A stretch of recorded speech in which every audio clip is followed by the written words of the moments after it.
minimum standards for how individuals and institutions should treat people. These concepts are grounded in treaties and international law that are legally binding by the state and incorporate civil, cultural, economic, political, and social dimensions that are all interrelated, interconnected, and protect the human dignity of individuals and groups around the world. Many of you may know this already, but one of the leading bodies promoting and governing human rights is the United Nations. The United Nations arose after World War II when governments were committed to establishing a body that would have the primary goal of bolstering international peace and preventing conflict. And people wanted to ensure that the atrocities of World War II would never happen again, and that people would also have life, freedom, food, shelter, and other human rights protected. So calls came across from the globe to protect these human rights standards and to also hold nations accountable in doing so. In 1945 in San Francisco, 50 nations with the input of 40 non-governmental organizations that represented churches, women, trade unions, and more adopted the United Nations Charter.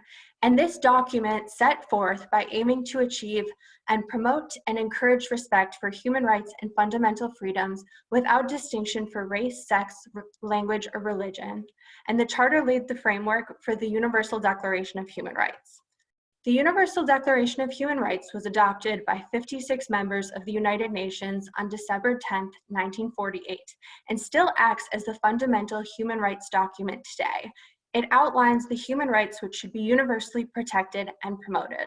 And it has had a substantial influence on many other documents, including the constitutions of many nations, and we look to it as the primary and customary law that provides mechanisms that protect all human rights of citizens and influence many programs, including our human rights education programs. The articles of the Universal Declaration of Human Rights are outlined here, and as I mentioned, many of them are interrelated, interconnected, and interdependent, but they also are all observing equal protection before the law, so they're non-discriminatory in nature. You'll see some that acknowledge the prohibition of slavery, torture, cruel and dehumanizing treatment. We also have civil and political rights, including freedom of thought and freedom of expression. And then we have economic, social, and cultural rights. So you'll see we have the right to adequate health, the right to equal access to public services, and of course, very pertinent to this conversation, the right to education. I give all of this background because the Speak Truth to Power program is defined by the stories of human rights defenders. And the stories of these defenders are also aligned with the Universal Declaration of Human Rights, and we use this as a key tool to teach human rights today. So human rights education, well, we all want to know about. Human rights education is a deliberate and participatory practice which is aimed at empowering individuals, groups, and communities through fostering knowledge, skills, and attitudes consistent with internationally recognized human rights principles. Human rights education builds awareness, empathy, and understanding of the basic rights shared by all people. And an important outcome of human rights education is that people are actually empowered within their communities to increase control over their lives and the decisions that affect them. So meanwhile, the goal of human rights education is actually to help people understand human rights, to value human rights, and to take responsibility in the promotion and protection of those rights. So you'll see at the bottom here, we say human rights education encompasses education about human rights, through human rights, and for human rights. That about human rights section comes in an education that is about human rights standards and principles. So we teach about things like the Universal Declaration of Human Rights, of course, but also the other persons and agencies that are responsible for promoting and protecting those human rights. Education through human rights concerns learning and teaching in a way that respects both the rights of the educators and the learners. So you're going to be utilizing participatory pedagogies, inclusive methodologies, and a really key component is creating a safe space in which those human rights issues can be talked about and addressed. Education for human rights involves that learners are empowered to act and to defend rights within their local and global communities. So it's taking the step beyond actually learning about rights and then taking action to protect, to advance, and to defend those rights. Which brings us to the Speak Truth to Power program. Based on Kerry Kennedy's book, Speak Truth to Power, Human Rights Defenders Who Are Changing the World, as well as the Universal Declaration of Human Rights, Speak Truth to Power is a multidimensional human rights education program that combines powerful storytelling and interactive learning to provide this generation with the knowledge and tools necessary to protect human rights and also to prevent human rights abuses from occurring all around the world. To date, our work has inspired 5.7 million people, including students, teachers, community leaders, and citizens, all acting for a more empathetic and emboldened world in which we champion human rights. And through Speak Truth to Power, not only are we providing knowledge and understanding of human rights and human rights advocacy, but we are also redefining traditional education standards in order to create a paradigm shift that will make morality, ethics, and human rights central parts of learning environments in order to solve some of the world's most pressing human rights issues. The objectives of the Speak Truth to Power program are listed on this slide. The first involves building educator capacity in order to ingrain human rights education into the fabric of educators' pedagogy. So this is going to involve training events for educators, such as this one right now, as well as the creation of human rights assets. So that will include lesson plans, contests, and more that we'll be going over in just a bit, and you should be able to access online and for free on our site. The second objective involves reinforcing attitudes, mindsets, and behaviors in the learning process so that participants can advance and protect human rights in their everyday lives. This includes integrating social and emotional learning explicitly into the learning process. And then finally, all participants who go through Speak Truth to Power should be able to identify as human rights defenders themselves and should feel prepared to take that mindful action. That mindful action should be aligned not only with the Universal Declaration of Human Rights, but also with the United Nations Sustainable Development Goals. And we hope that through becoming a Defender Toolkit and trainings, that all people who go through the program should be prepared to do that. But what sets the Speak Truth to Power program apart from other human rights education programs is really our commitment to telling stories. All of our lesson plans start with the narrative interview of a human rights defender. So we get to know a little bit more about that defender, and those words, opinions, and courage should act as entry points into actually understanding and being able to become defenders ourselves. We've found that these stories can help us to find unity and commonality with another individual, regardless of their experience. And the people who go through the Speak Truth to Power program actually get to know that individual. And even with different cultural experiences, we build that bridge and we're able to take action for human rights. Speak Truth to Power is active in more than 20 countries, which means that either the US team has gone there to do a training or a different event, or that one of our partners or affiliates is there carrying out our work. And we have some of our wonderful affiliates on the call, so thank you for joining us today. Also, we wanted to shout out the representation of our Speak Truth to Power defenders, who represent a vast array of cultures and ideas that are representative of the diversity of human rights in society. Speak Truth to Power is also very present with activities including trainings, contests, and more in 11 cities in the US. If you're in one of these cities and would like to partner with Speak Truth to Power and discuss opportunities, please reach out. We would love to meet you and talk about ways to get involved in your city. And if you're not in one of these cities that's mentioned, please still reach out. We would love to meet you. And we would love to answer any questions that you have about utilizing the program and making it appropriate in your local context. But it is important to remember that wherever you are in the world, you can still access all of our materials online for free, perfect for online education or in-person learning. So here are all of the assets that are involved in the Speak Truth to Power program. First, we have our lesson plans. These tell the stories of defenders, talk about human rights issues, and use interactive learning techniques. Then we have our contests, which we'll be going over more later in depth, but these provide a really great opportunity for students to use their artistic voice to speak about human rights issues that are really affecting to them personally. Next, we have our trainings. These are targeted to the local city or state in which we would be doing them, and sometimes they can be related to human rights topics. Other times they focus more on social emotional learning, other defenders in particular. There's Become a Defender training, as I mentioned.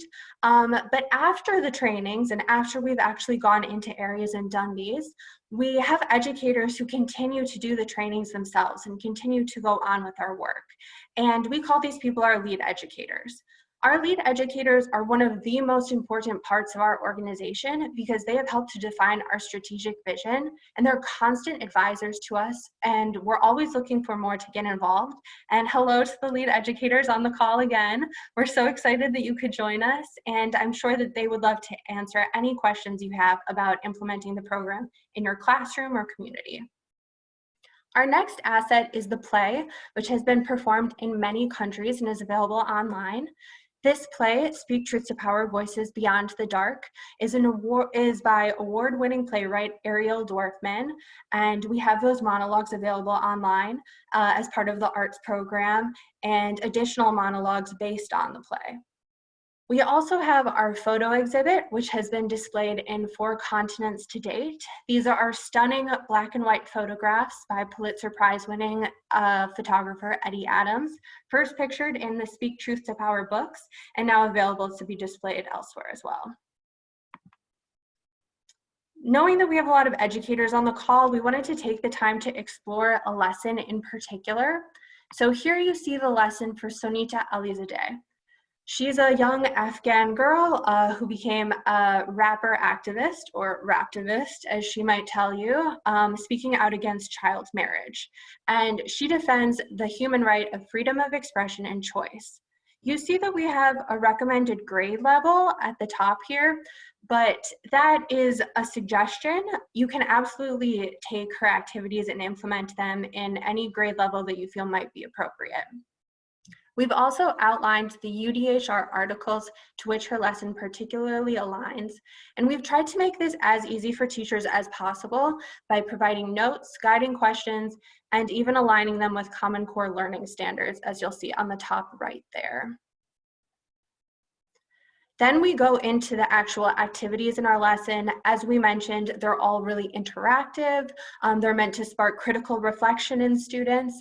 And each lesson plan ends with the Become a Defender section, which is going to be the activities that are not only focused on the human rights learning in the classroom, but going beyond the classroom and actually defending human rights in your community in a way that is appropriate for that student and personally selected for their learning experience. So let's show you where to find all of these great resources that I just mentioned on our site. By going to rfkhumanrights.org, you're going to click on Our Work, and then We All Teach Human Rights, so Teaching Human Rights.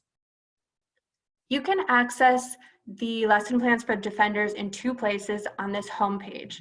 They're going to be at the top here in Defenders, or at the very bottom of the page here at View All Lessons. As we discussed, we do have some grade suggestions based on age-appropriate material.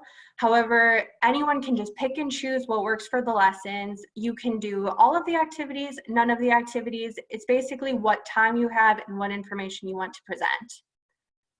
One of the lessons that I wanted to point out in particular is this lesson for our rights at risk in a public health crisis.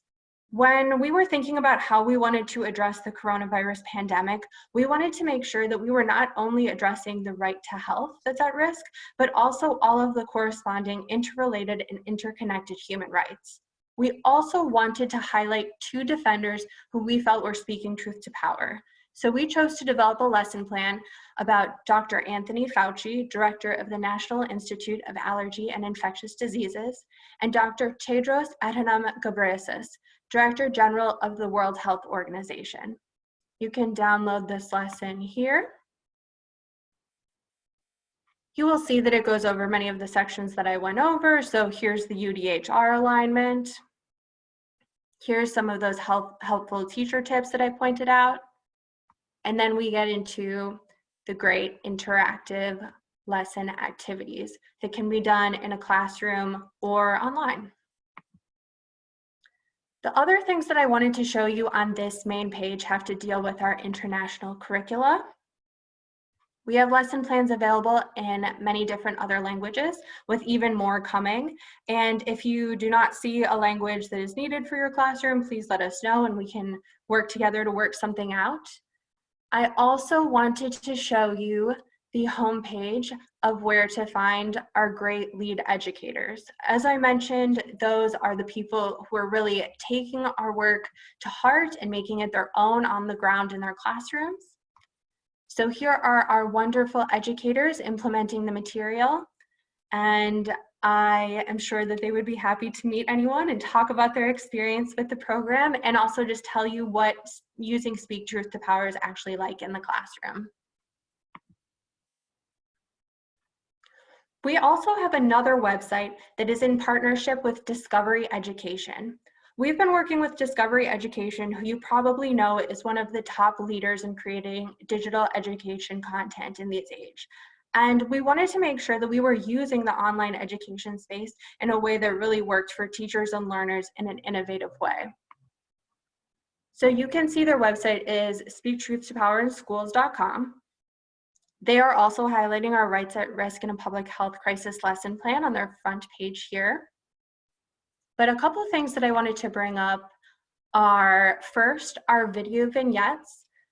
We know that it's really powerful to read the narrative of the interviews with the defenders, but sometimes it can be also incredibly powerful to meet that defender and to see them on video as well.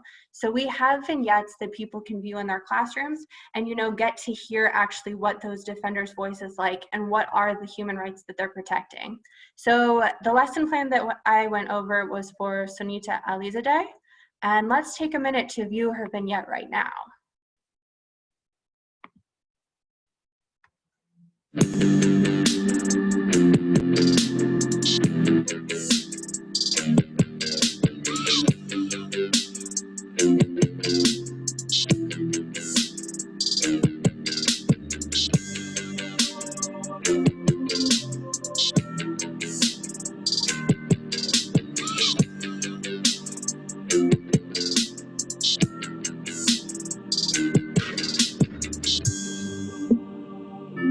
My name is Sonita. I'm a rapper, activist, or maybe raptivist.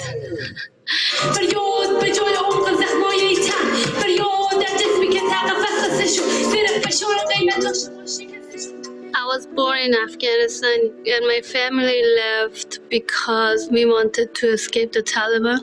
I grew up mostly as a refugee in Iran. When my mom told me about me getting married soon, I couldn't breathe. It was so hard for me.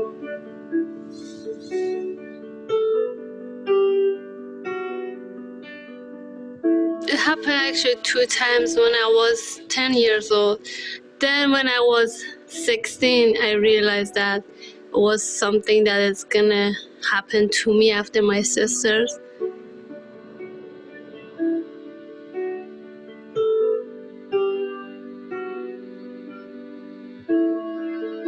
They never learned that a girl can be more than a wife. I wanted to be free, to have the ability to choose for myself, and I wanted to have a different fate and future.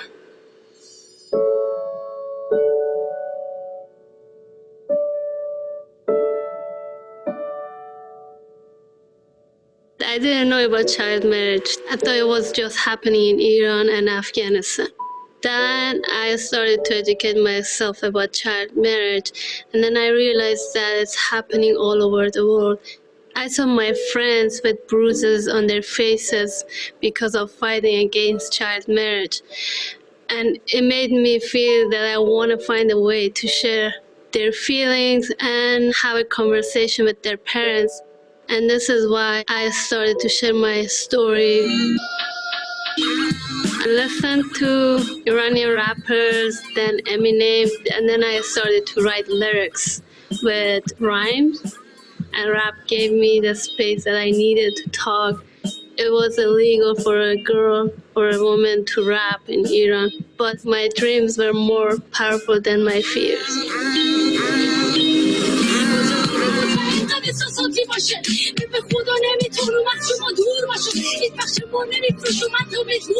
When we put Daughter for Sale on YouTube, I got so many supportive messages. Through Daughters for Sale, they can understand child marriage. They can put themselves in that situation, and it's really important to me to give them this feeling, to feel how it's horrible where a girl is forced to marry someone she doesn't know, she doesn't have a feeling for him. Sometimes I'm really sad when I'm rapping, especially performing Daughters for Sale, because it's something that I wrote it when I was at that situation. I can feel it very well. And it brings back sad memories of my friends and of my past. So it's hard to perform that song, but I'm happy that I can inspire young people and I can give them hope that they can be whoever they want to be in the future. In 2015, I came to the US. In the US, everything is different, of course. I love my school. I'm so happy to be here. I'm safe. I have the chance to study. I can be whoever I want to be. I have so many friends from so many countries. We usually go watch scary movies, biking, eating ice cream, making food. I feel lucky to be here. When girls are able to be girls, not brides, health and education improves. With partnership with RFK and the Strong Heart Group, I created a curriculum to teach all the students about child marriage, to give all the girls that are forced into marriage a face. Young people are at the center of the problems in the world, and they need to be at the center of the solutions. Start wherever you are. Do what you can to make a change, to make a difference in their lives and your lives, even if it's a small. Just dream big. Don't be afraid of big dreams. Believe in it, then work for it.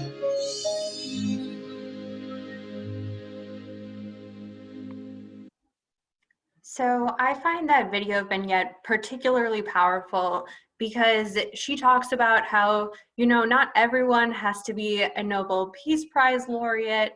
We don't have to come from, a really impressive background or anything like that. Your youth and the youth in your classrooms can be human rights defenders, and they can be the solution to some of the world's pressing human rights issues.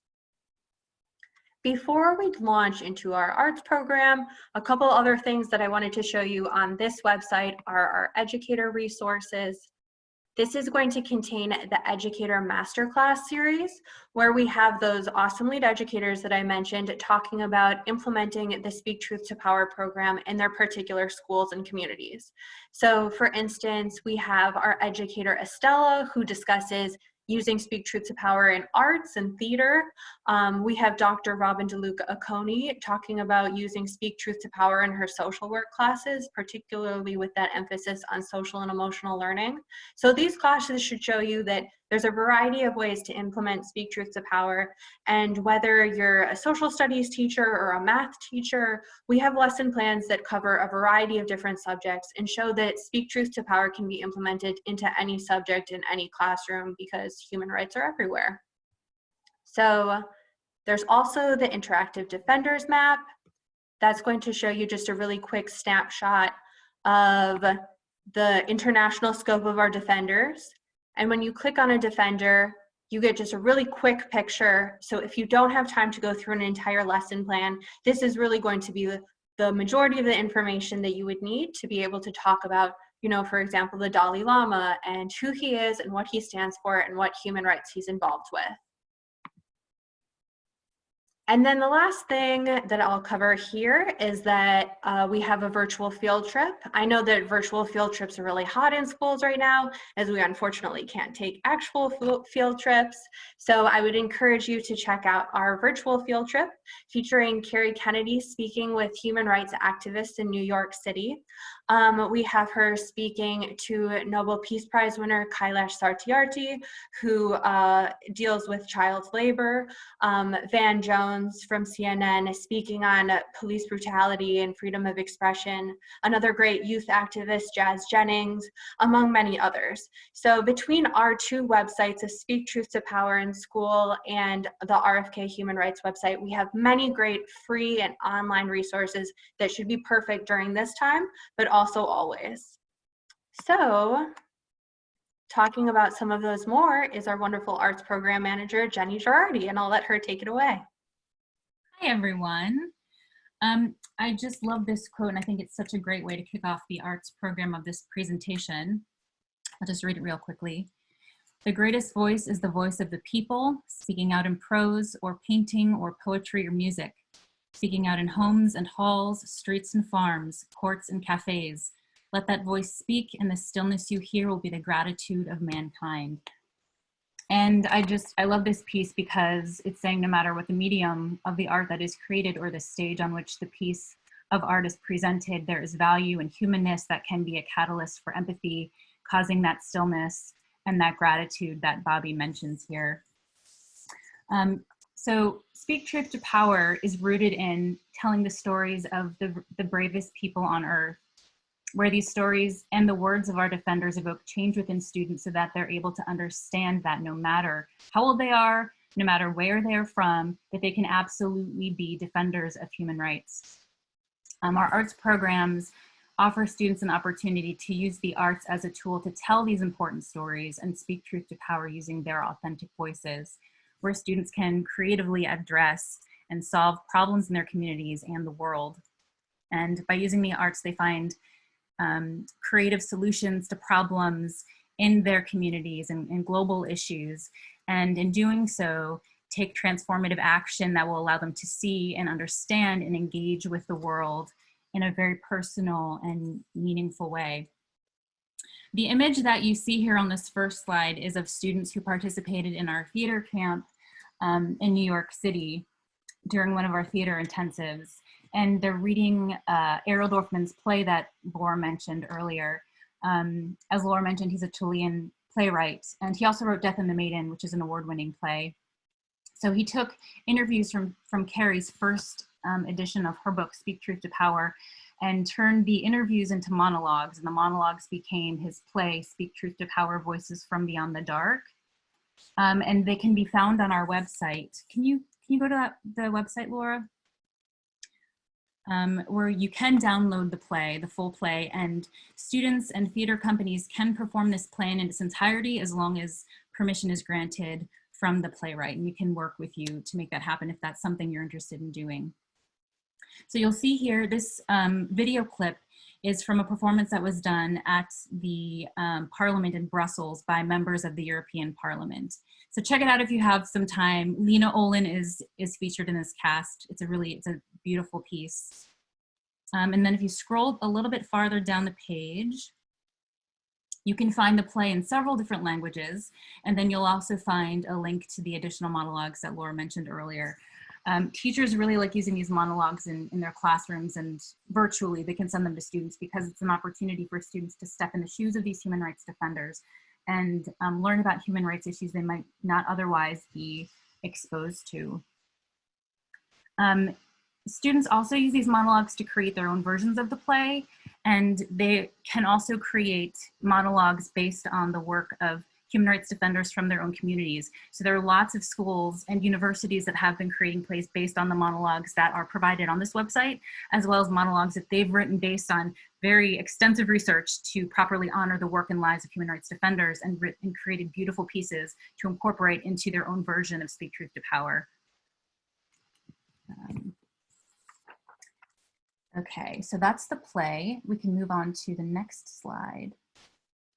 So moving into our contests, we've had our video contest since 2010, originally in partnership with the Tribeca Film Institute, now in partnership with the Tribeca Film Festival, which is so exciting for us, as well as in partnership with the American Federation of Teachers, who have really been amazing to us. We host a video contest that encourages students to use filmmaking to bring to life stories and advocacy of Speak Truth to Power defenders and other defenders as well. We've had entries of activists that students have seen in the news And you'll see in the video that we show you human rights activists that are found in their community. So while the link is here, let's play this video. This was submitted by students from the George School in Newtown, Pennsylvania.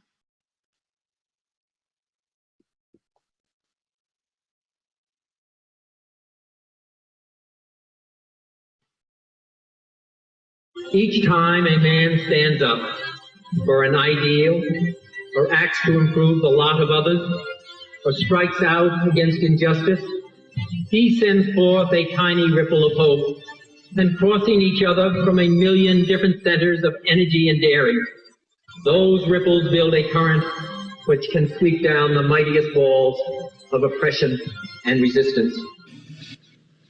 All right, class, so for this assignment, I want you to be inspired by RFK's work and his legacy. To that end, I'm going to have you make a short documentary about a human rights defender in your community, but I want it to be something that speaks to you and makes you believe that you can defend human rights in your community. I wasn't sure which human right to decide for my project, so I spoke with my friends about it to see which one would be the best, and after some research, I decided to go with Article 19, freedom of speech, because I think it really resonated with me and my experience as a Black woman. Afterwards, I went to my advisor, Rebecca, and we discussed more about the Universal Declaration of Human Rights and the freedom of speech, and she brought up a fascinating name that was shockingly familiar, Rodney Glasgow. And then I remembered that I met him at the diversity conference earlier this year, and eager to learn more about what he had to say about the freedom of speech, I reached out to him, and he said yes. Right. Yeah, that makes any sense. It does, it does. So why do you think freedom of speech is so important? Freedom itself is important. Speech is important, so freedom of speech would be important. But also words have an immense power. And if you take away my ability to use words, to say words, then you impact my ability to think words, and you impact my ability to act upon my thoughts. It is an enslavement to take away freedom of speech.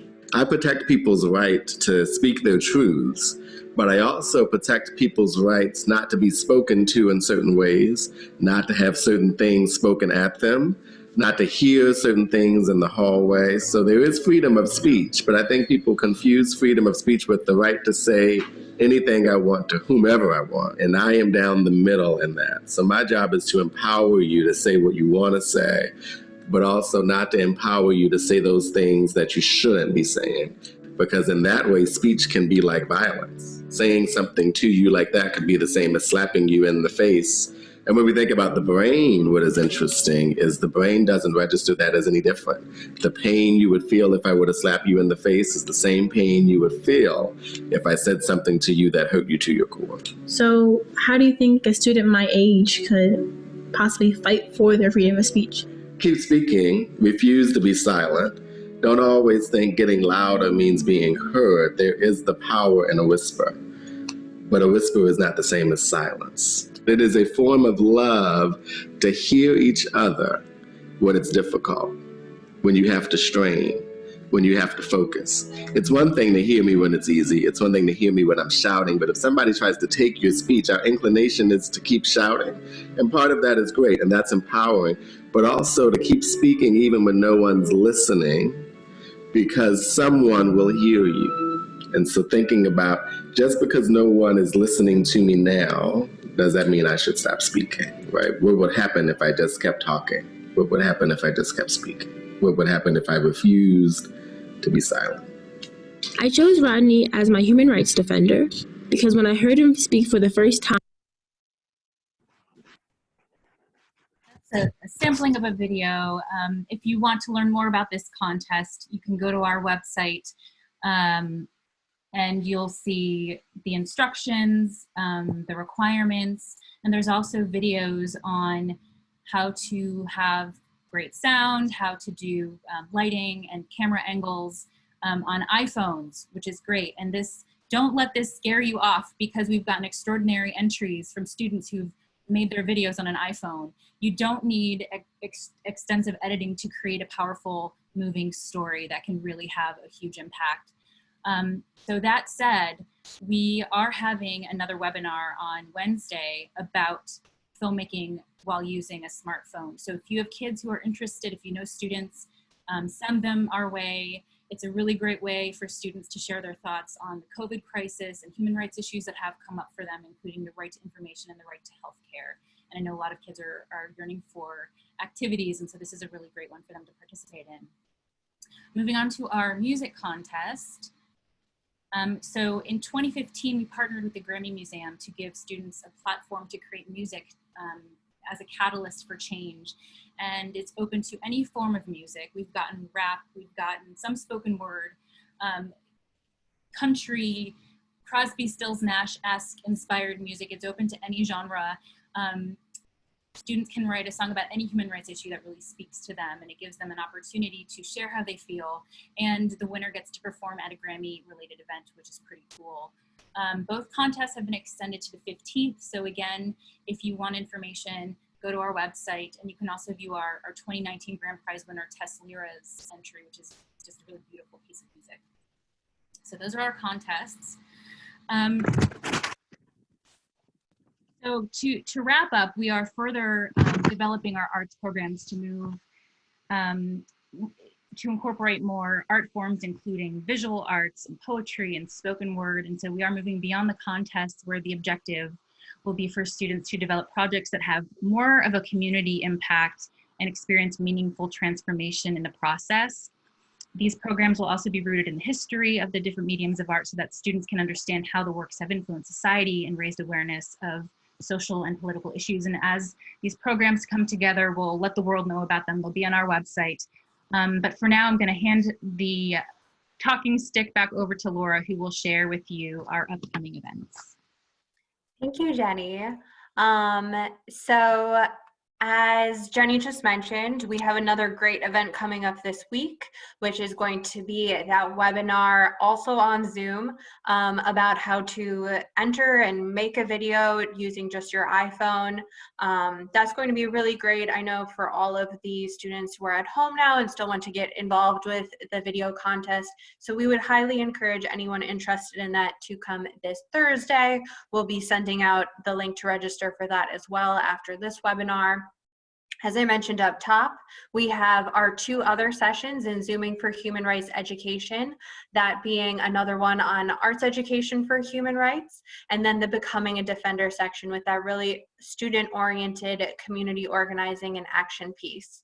We also have a really exciting series coming up where we'll be interviewing specific Speak Truth to Power defenders, and we'll be getting their perspective on human rights issues as well as the current context of today. So, you know, we look forward to seeing you join those next few Zoom webinars in the same place, and to sharing that additional human rights information with you so that we can all act and move forward in human rights education together. So that's going to be the end of this first Zooming for Human Rights Education session. As far as information, we do want to stay on the line and answer questions for whomever might have them. I believe that some are coming through in the chat, so please just keep them coming, and we will stay on the line to answer all of those.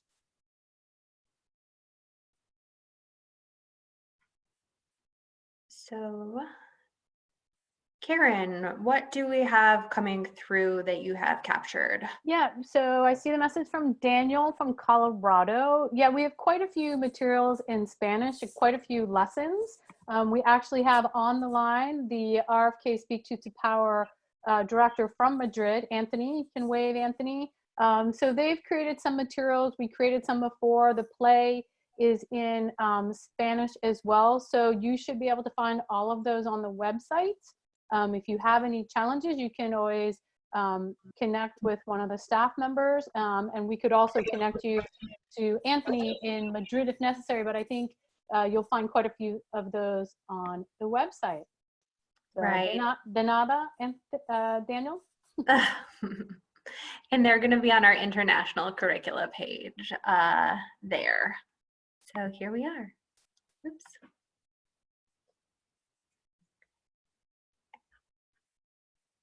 As far as other,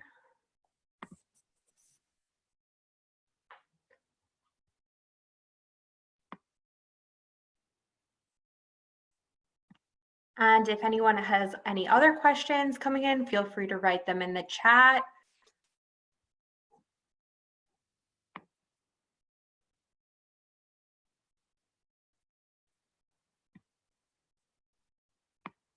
We can also, of course, if you don't want to write them in the chat, you can feel free to reach out to us on the Speak Truth to Power team.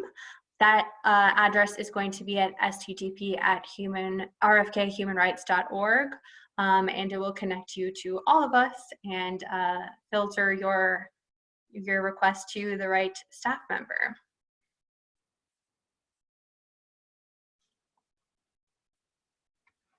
So I know that some people might need to hop off. We are nearing our hour for this Zoom event.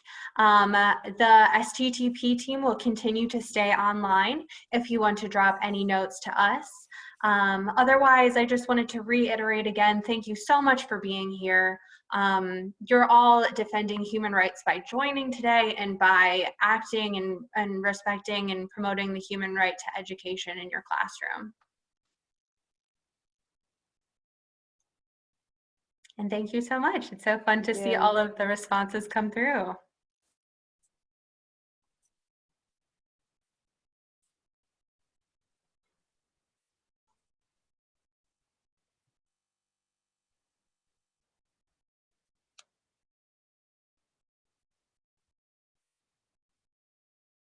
And thank you to everyone for joining again. You'll receive more outreach from us in probably just a day or so.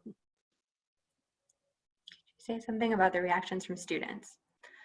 In regards to reactions to trainings in the public, we've been really fortunate to have many successful trainings in a variety of different environments. Of course, you know, with the current context, and I mean any time in which we've been alive, there will always be challenges in implementing human rights education and human rights programs. However, with the Speak Truth to Power program, we have always really tried to find that common alignment of values, their respect and empathy, and that has been successful for us in helping students and teachers to find human rights issues that are really applicable to them and really connect with them.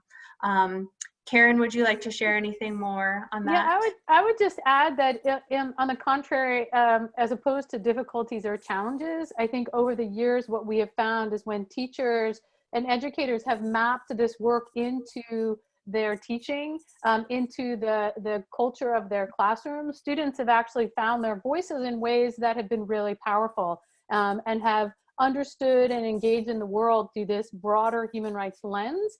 So, you know, where we have found challenges, it's rarely been at the student side of it. There's sometimes when you go into some communities, questions about human rights in general, but I think Laura kind of covered that really well. But again, where we're found educators really mapping this in, students have embraced it, and that transformative nature of human rights education has become incredibly apparent.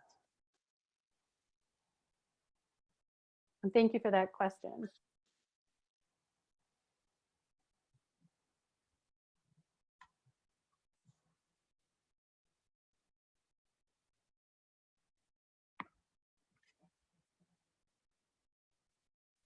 And thank you to everyone on the line.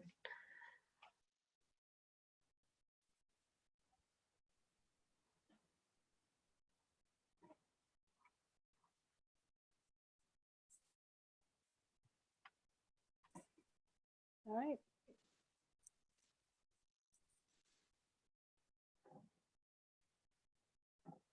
It is 5 now. If we have anyone with outstanding questions, feel free to drop them in the chat. We can address them to you personally or still on this line, or you can reach out to us at sttp@rfkhumanrights.org, and we're happy to follow up with any additional information.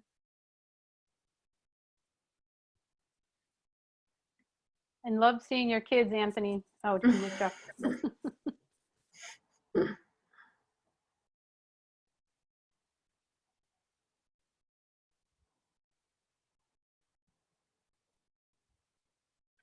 Thank you. Hi, Anthony. How's everyone doing? Since we're down to a few now, I don't feel so